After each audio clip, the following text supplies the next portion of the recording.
Good evening. My name is David Greenwald. You are watching Vanguard Court Watch live, and we have Carly Gunn and Adrian Lopez here with us, Vanguard Court Watch Interns. And we have been reviewing a case that we believe is a wrongful conviction case, the case of Ajay Dev. And in 2009, he was found guilty of 76 of 92 counts, most of them stemming around the alleged rape of his adopted daughter. He received, shockingly enough, a 378-year prison sentence. I went to the sentencing hearing almost 10 years ago and was rather surprised to see that lengthy a sentence. I've since come to learn and to believe that he was wrongly convicted. So I'm going to say welcome to you guys and then give a little bit of background on the case. So the key evidence in this case was a pretext phone call. Basically, the investigating officer from the Davis Police Department arranged for the alleged victim to make a phone call to Ajay Dev. And Ajay is of Nepalese background. And so this conversation meandered basically over the course of an hour from English to Nepalese. And most of the time he spent basically saying this didn't happen, why are you asking me this stuff? But during the trial, the judge allowed the alleged victim to actually translate the audio herself, which is kind of a big red flag for this case because... Yeah. That's surprising. I'm surprised they let her do that. I am too. Consequences of the case. You know, anyone who's seen Judge Fall, though, would kind of understand the context of it. They were trying to find a Nepalese translator who was court certified. And they went like back and forth during the time when there was they were outside of the jury's presence. And so this is a long trial. I think it went somewhere like 6 weeks or something like that.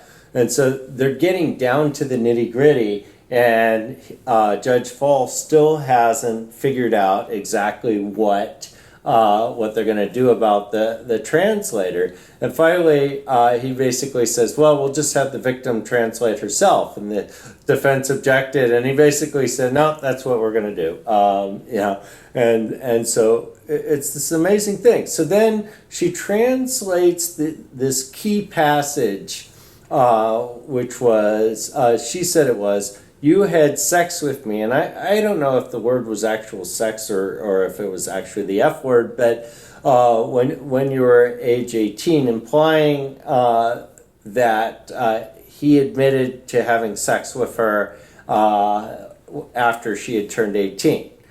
So what's happened over the course of the last 10 years is the defense has been able to enhance the recording of the audio. Basically, the defense expert that they had brought in testified that the statement was actually inaudible, but he argued that the alleged victim's translation was wrong. He said that basically the first syllable of the word was incompatible with any Nepali word that connoted sex. But the jury bought into that, and in fact, they posted on like social media after the trial that they didn't believe anything she said. However, because of the pretext phone call, they had convicted him. And so that was the key evidence. So flash forward now, 10 years later, they're filing what's called a writ of habeas corpus, which is the step kind of after a direct appeal. And they hired a Nepali translator to listen to what's now an enhanced recording, so it's no longer inaudible, and that's the key. Now I can hear exactly what he says. And so instead of, translating it as you had sex with me when you were 18, he translates it as, if that is so, why did you come with me since 18 years? So basically he's saying, if I raped you for 5 years, why did you still live with me after you turned 18? All of a sudden, it makes a lot of sense that's what he would say.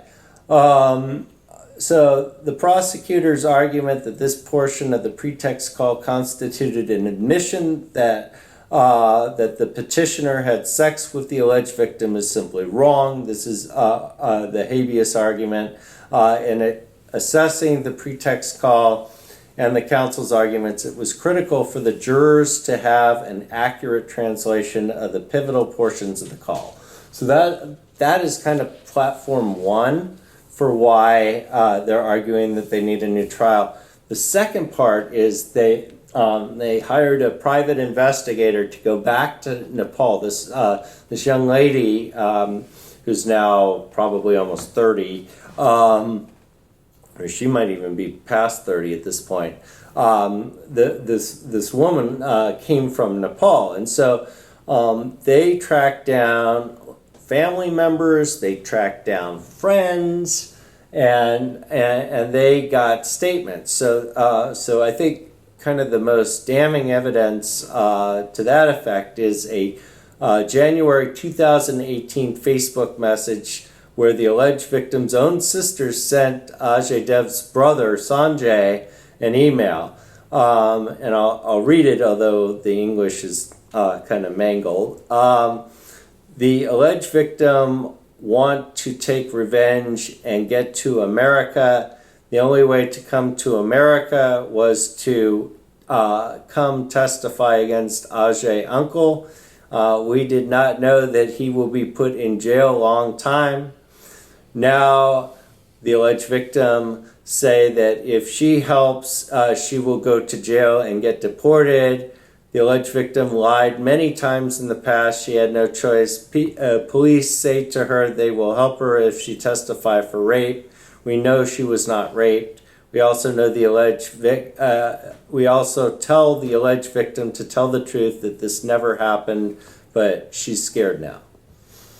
So that's kind of the case in a nutshell.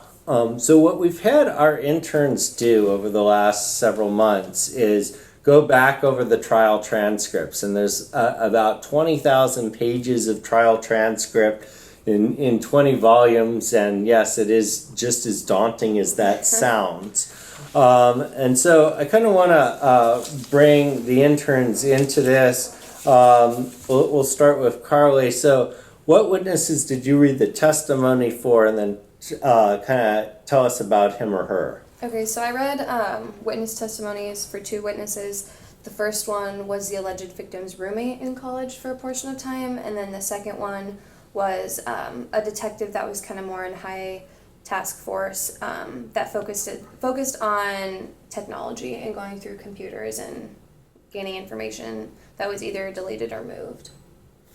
And so what was your impression of that testimony? What was the key portion of that testimony? So for the first testimony, the alleged victim's roommate, it was kind of a little bit all over the place. It was asking about friends and the alleged victim's past relationships with certain men. I think one of the key parts was whether or not Ajay, to what degree he was in contact with his daughter, and he had supposedly been reaching out to her friend, trying to get a hold of his daughter, and he would kind of make appearances. And then the main portion of that was just how the roommate told the alleged victim she should go to the police, and then she waited for her while she filed the report.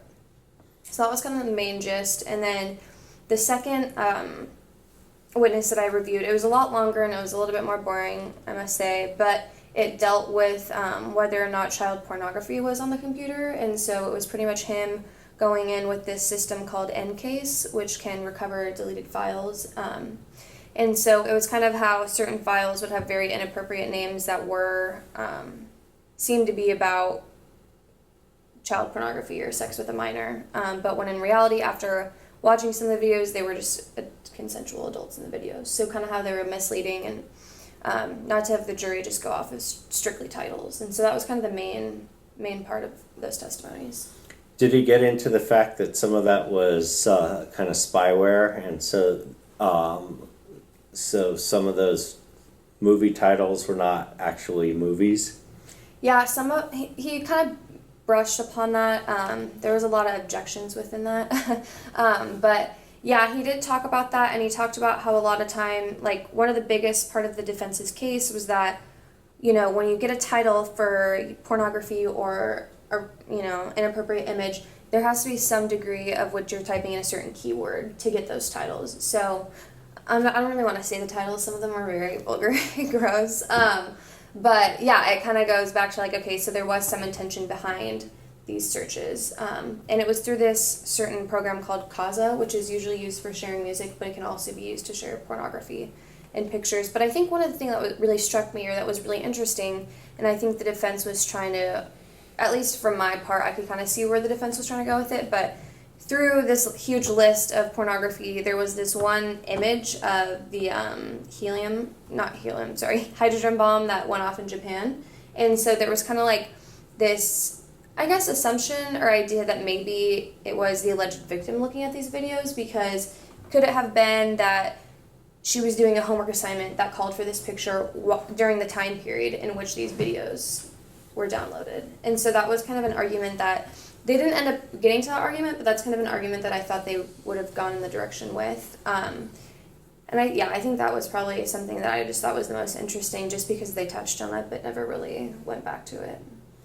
So, to give the folks watching this some background, the part of the theory of the prosecution was he showed this victim these pornographic videos as kind of a way of plying her and, I don't know, grooming her, I suppose. And they also used that as kind of a way to authenticate her claims, because there wasn't a lot of physical evidence to back up her claim. And the problem that they ended up coming at once they had the forensics looking at the case was that the jury wasn't convinced that there was any porn there. And so actually on the minor viewing of pornography charges, he got acquitted on all of those. He wasn't even convicted on that. Yeah, which that's interesting, because if that's one of the prosecution's main argument, then that it fails right there, you know, and it falls through. And I think because one thing that the detective that was looking through, he's retired now, but he was a police officer, he was looking for naked images of the victim, and he never found them. And so there was kind of just those competing claims, and they just never fully clicked. And like I said, I mean, the pornographic pictures and videos, there was never actually a child involved in any of them. Their titles were just completely misleading. And I mean, who knows, those titles could have easily been changed as well. So I don't really think there was actually any child pornography. Okay. So Adrian, what witnesses did you read the testimony from?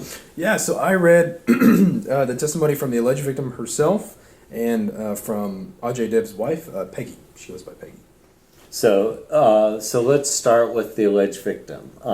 Did you probably didn't read the entirety of her testimony? No, I got through quite a bit of it though. Okay. Pretty much from the beginning until I want to say a middle point to getting close to the conclusion of the prosecution's direct examination of her. Okay. So what is your sense for her testimony?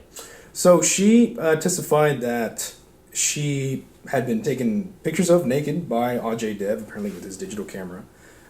She claims that he showed her some pornographic films and wanted her to kind of imitate poses that, you know, were displayed by persons on these pornographic films. She testified that he had raped her on numerous occasions. It had been, you know, this long-standing thing. And just with that, she also tried to, or she talked about how she thought she was arrested in Nepal in mid-2004, and she kind of testified to, she thought Dev's family had something to do with her arrest, and so they kind of talked about that for a while. And there were a lot of details that she couldn't remember about things. She couldn't remember certain dates. She couldn't remember certain interactions. She didn't have a good grasp on the timeline of how things occurred. And so I was confused about a lot of things. I was confused about her recollection of, if they're true, horrible acts. I was really surprised that she didn't remember details about a lot of alleged incidents between her and Ajay Dev, her adopted dad. And so I was very confused by some of the information that she gave to the court. And can you elaborate on that confusion? Is it simply that she didn't remember stuff, or did she confuse things? She confused things. Sometimes when they would ask her, do you remember what time period this was in or what date? And she said, I can remember. And then, she would come back and remember very specific details about, but for example, the pornographic films that she was alleged to have been shown by Ajay Dev, she claimed, they played them in court. She identified, I believe, 3 of them. She even identified the titles. And I was kind of surprised that she was able to identify those details, but she didn't exactly have a good concrete time span of when she was shown these videos and when she was forced to take pictures that they never actually found. She couldn't identify, just time periods in particular. She seemed very lost sometimes on certain time periods, which I found strange. I think to me, like, when I hear that, say the victim is correct and that these things did happen. I don't want to discredit that, but say that it didn't happen, which it, to me, seems like it didn't. I just feel like that story is so fabricated to that point, because if she can't remember the time and place in which these traumatic events happened, I know that sometimes that you don't always remember because you're so traumatized in that moment, but you can remember the exact detail of the title. It just seems totally fabricated to me. It seems like, okay, well, there's one thing I have to know, so I can get the jury to see this. But if I don't have this other thing, this one thing might be able to compensate for that other thing. She also identified the pretext phone call that was a key piece of evidence that convicted Ajay. They played through that, and she identified what was said in it, and she translated on her own what was said, and there was some back and forth between the attorneys about what was actually said. There was conflict, and so I guess her testimony was what the jury believed had been said, but there was conflict to the end between the attorneys about what was actually said. So the jury was left to decide that. Did you get a sense for, whether that was that should have been handled as it was? There was a lot of discussion between the attorneys about bringing in somebody that was neutral, and I would say I would have agreed with that if I had some say in the matter. I think it was strange that they let her testify to open court what was said on that pretext call. They actually played the phone call for the court, and just in that scenario, when you have someone translating and it's in front of a whole courtroom in front of jurors, and they're playing the call back as it happens, it just gives a sense of credibility to the phone call that would have been different if there was an independent translator there, if there was somebody who didn't have any stake in the trial and was just there doing their job, translating objectively and independently. I think that would have been handled differently. I think there would have been a different result.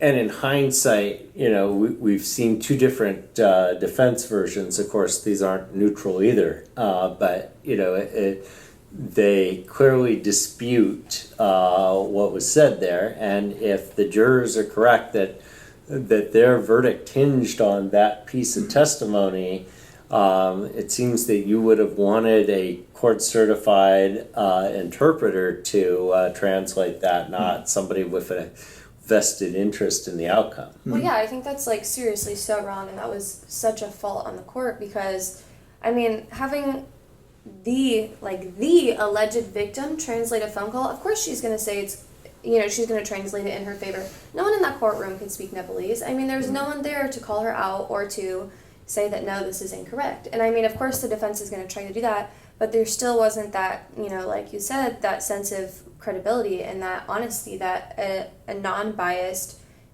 trained translator could have brought. And I think that the jury, I guess, didn't raise enough question of that or enough suspicion, scares me. Well, in particular, when they were identifying what was said on the phone call, the defense translation said something along the lines that you have effed me since you were 18, which could have been interpreted many different ways. That there didn't seem to be any sort of sexual connotation to that. She talked a lot about, or people, Peggy, for instance, Ajay Dev's wife, had said that the alleged victim was getting out of hand and was, partying and going with friends and not coming home, not talking to people, and so it was becoming a really big problem and kind of a worrying factor in the lives of Ajay and his wife Peggy. And so there was a lot of dispute between whether or not, if this was what was said on the phone call, whether or not Ajay was just talking about his life and what this victim was doing to his life, but she translated it as, you had sex with me since you were 18. Right. Which we're not really sure if that's entirely what she said at all. Well, and I think that her testimony kind of plays into mine with her roommate as well, because one of the kind of parts that was brought up in the part of the witness testimony that I read was kind of this idea of cultural differences, and that the victim partying and whatnot was very different in Nepalese culture than it would have been in American culture. And so kind of one of the arguments that the defense seemed to take was this idea of cultural differences in that certain norms are viewed differently. Mm-hmm. And I think, kind of based on what the defense interpreted or translated the phone call to be, it could have been, you effed me over, which, has a way different connotation than, something that says you had sex with me or vice, something along those lines. I think from my perspective, having been through this case front and back for 10 years, one of the things that I was most confused about was how a judge allows the jury to decide what the correct translation of a phrase is. Because if you think about it, a phrase is an objective term. As I'm speaking now, there really shouldn't be any ambiguity as to what I'm saying. And you're going to hinge the trial on a subjective interpretation of what somebody says. And this is not a small matter. This is like life and death. I mean, 378 years is a life sentence. Well, I think to me it just shows where the judge was standing on the case, and that, I just think it just honestly blows my mind that this happened, because, like you said, there were so many consequences and repercussions because of this key evidence. Like, this was one of the most defining parts in the case, and to just let it have that much freedom of its own, I think is just absolutely ridiculous, and I think the court is fully at blame for that. It honestly just really disappoints me, I think. Did you read the testimony on her pregnancies and the abortions? So Peggy mentioned stuff about it. The victim? The victim? The victim, I did not see anything about. Okay. Yeah. So she didn't talk about getting pregnant during the testimony? To my knowledge, at least in my section that I read, no. Okay. So let's move on to Peggy Dev, who was the wife of Ajay Dev. Did you read the full testimony of her? No, I read a lot of the beginning. Okay. And I guess the middle. So what was the crux of her testimony? So Peggy really talked about the relationship between the victim and Ajay Dev. She talked about their home. She talked about adopting them. Talked about bringing the alleged victim to the United States from Nepal and kind of how that whole process went down. In particular, she talked about how they had decided to adopt because they had been trying for a child for a long time and they were having some issues. And they eventually adopted the alleged victim, and they were still trying for a biological child, and the alleged victim was actually helping Peggy with inseminations treatments and such. There were shots and that sort of thing. Intrauterine inseminations, I believe is what they were called, IUIs. And Peggy talked about the victim's behavior. She had graduated from high school, had started college or community college, and started to get new friends, started to go out and party a lot and not come home, not return phone calls until very late. And there was just this mounting tension between the parents and the alleged victim. And how old was the alleged victim when she was adopted? Maybe 15. Okay, so she was older. She was... almost into adulthood. Yeah, and that's actually a huge issue that emerged, was that part of why she was able to be adopted at that late an age was that they had kind of fabricated her birth certificate, and so that's actually what led to her legal problem in Nepal. Was she fabricated her birth certificate, which got her passport, and then that got revoked. And so part of the defense theory of the case is that she made this up in order to qualify under the Victims of Crime Act to be able to get immigration status. I don't know if I understood this correctly, so correct me if I'm wrong, but when was it Ajay's sister that called us during that one meeting? That was his sister-in-law. Okay, so from my understanding, the alleged victim, did she make these claims and then she had to go back to Nepal and then she remade the claims once she was in Nepal? Yeah.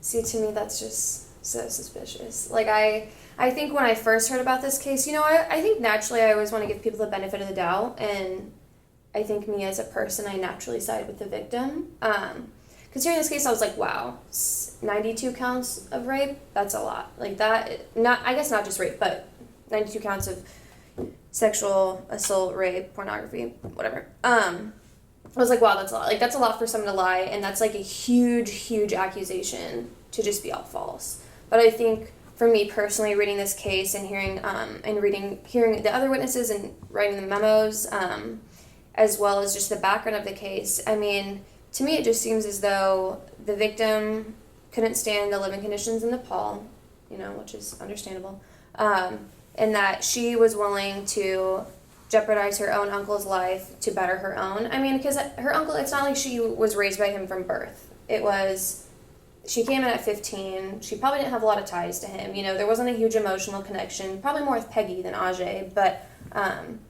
yeah, I think it was really just her way of trying to survive and get out of that, and that was the best way that she found to do so. And by doing so, she ruined someone else's life. And potentially her own if it's... I mean, she testified that, she had never told anybody about what was happening to her. I guess there were no signs that something was happening to her, which I thought was kind of strange. Because, I mean, she testified that she had been, raped and abused for some period of time, and yet she didn't tell anybody. She didn't, have any sort of visible trauma to her, mental breakdown or something like that. And then she mentioned, she testified that she filed a police report. She got in touch with the detective. The Yolo County, District Attorney's Office was trying to move forward. There was just a lot, and sometimes it's confusing. The motivations are confusing. The timeline's confusing. Well, I think what confuses me too is that initial report she made, because that was before she was even dealing with legal issues between America and Nepal. So that initial claim is the one that kind of holds me back from fully believing that he was wrongfully convicted. I mean, there's still part of me that's like 90%, 10% type of thing, because what was the motivation of that? And I think one thing that's completely just my own speculation and opinion, I think for someone to repeatedly rape someone is, on any circumstances, you have completely dehumanized and devalued that life. Not even that just that victim's life, but life in general, if you have the capacity to do that. And I think with Peggy going through, whether it be IVF or these insemination process, Ajay obviously had to be on board with that. That's expensive. That's not cheap. That's very expensive. It's time demanding, So to me, there's this discrepancy between, value of human life, between him being this alleged mass rape, crazy rapist, and then him also, going through this constant battle with his wife of like trying to have a baby and not being successful. In her testimony, the alleged victim, does she describe it as a forcible rape, or was it more she was scared by maybe his authority? She described it more as kind of being fearful of him, or just not fighting back. Not kind of in a shock, not wanting to fight back, not wanting to resist. There's only, in fact, I think one time that she claimed, she didn't want this to happen. He tried to force herself on him, and she ran away. There was only one instance of that. Yeah, every other time it was just pretty much her not fighting back. So the other thing toward Carly's point, remember the initial confrontation wasn't necessarily over the immigration status. That kind of came up and brought this case back. But the initial conflict was that they wanted her to go to college and be, for lack of a better term, a quote unquote good girl. And she was out partying, she wasn't going to school, and so that was really the conflict point between the Devs and the alleged victim initially. Yeah, that was something that I did review in the roommate's testimony, just because Ajay supposedly would call and be like, what's the victim up to? What is she doing? Has she been going out? Is she dating men? It seemed like he was very against her interactions with men, and having a dating life and social life. And so, yeah, that I agree. Yeah, that seemed to be kind of the initial conflict and tension between them. And then, kind of towards another point that you raised, one of my questions throughout all of this was, well, what's the mindset of the alleged victim here? Assuming that she lied about all of this, I mean, is she simply a sociopath who just threw, her uncle overboard based on wanting to stay here? And what we see in some of these accounts that have now emerged is that she actually feels bad about it, but she feels like she's gotten in too deep. So one case she said, let's see here. So she told one of the people, is Ajay raping you? And she responded, nothing happened. Ajay didn't rape or touch her, she wrote in a declaration. And when was this? This was in 2004. So she's speaking contemporaneously at the exact time when the allegations first came up. And then, let's see, where's the other one? She keeps saying that the allegations weren't true, but she kind of felt like she can't speak the lie because she doesn't want to have to go back. So here's one. If I have to speak a lie for my life, I shall speak. I cannot live in Nepal. So she's... Yeah, so she feels like she's stuck into this now, that if she recanted her testimony. Were these statements that she had made to friends or other people outside of it? Or, because, why wouldn't this be enough evidence to prove? Well, we're going to find out, because none of this came out in the trial. Okay, so this all is stuff that their investigator dug up in the last few years. They got statements from family friends. They got statements from family members, and so, yeah, if they can actually get some of these people to come to the U.S. Now, that was one of the things. Adrian and I were in the court yesterday when they had a hearing, and one of the things that the defense attorney raised was trying to get some of these witnesses from Nepal. It's not going to be so easy. It's going to be costly. Who knows? Some of these are family members and friends of the alleged victim. Are they going to be willing to come to the U.S. to testify against her, basically? So that's going to be an interesting question. If they can get some of these people, you would think it'd be very compelling evidence that she was lying contemporaneously. Well, I think kind of what she might have stated to family members or whatnot is kind of the idea of digging yourself into a hole. She's dug herself seriously so deep in a hole that there's no light. She is so deep. The dirt has come on top. I feel like, she's probably moved on with her life, but I can't imagine that she doesn't have this sense of fear that she lives with every single day of what's actually now happening, of this case being brought back into court, looked at, potential evidence. These are key witnesses, and if they get brought into court, her case is over, and he's going to be taken out of jail. If that's all the truth, and if this is true. But I think that she better be scared if that's the truth, because she just took 10 years away from someone's life. Right. So here's another one. He was very controlling and wanted her to live like a Nepali woman. The alleged victim admitted that she had filed false rape allegations to scare Ajay, but she had withdrawn the allegations and hoped to reconcile with him. So in between so basically she filed the allegations, I think it was in 2004. They investigate, she ends up, they end up withdrawing the allegations, but then she gets in hot water on the immigration, and so she sees that. I mean, this is the defense theory, right? Yeah. So we don't know that this is true yet. She actually did testify. The allegations were filed in January 2004, if my understanding was correct. Because, like I said, the testimony, even she sometimes doesn't remember.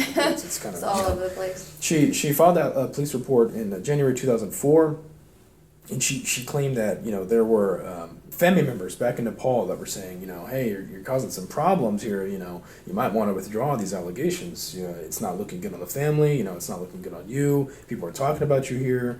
And especially in Nepal, families in the family unit is a pretty big deal. It's like one of the key aspects of their culture and their civilization. And so she actually tried to withdraw these allegations.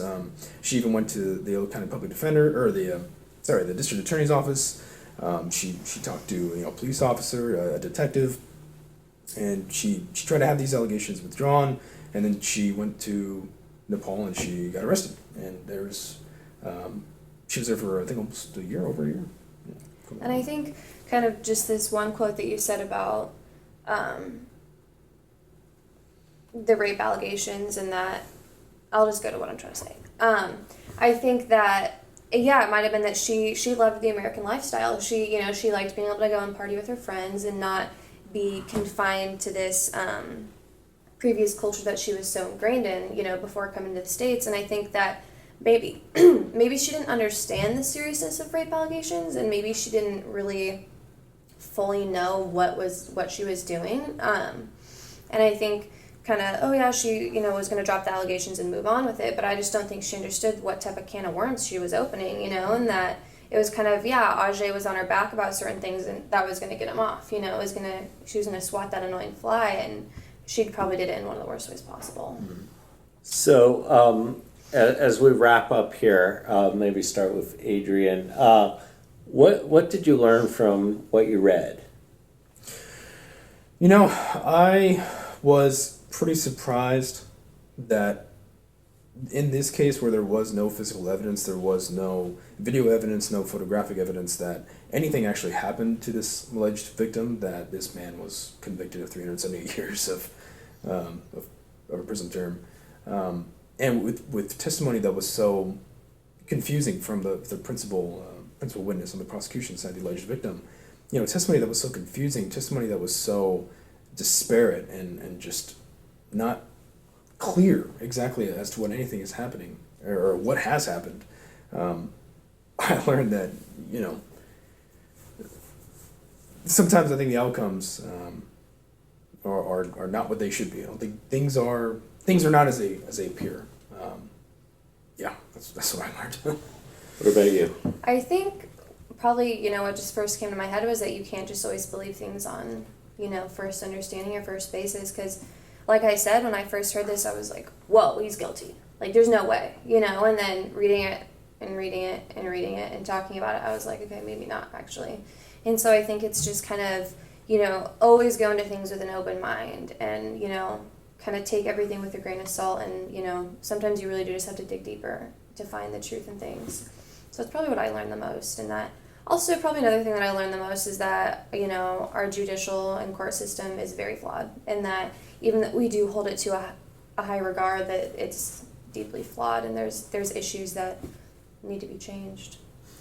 So that's all for this, and this is actually just the first of 3 parts. So we'll be back next week with 3 more interns that will be going over the portions of the testimony that they read, and then the following week we'll have some more.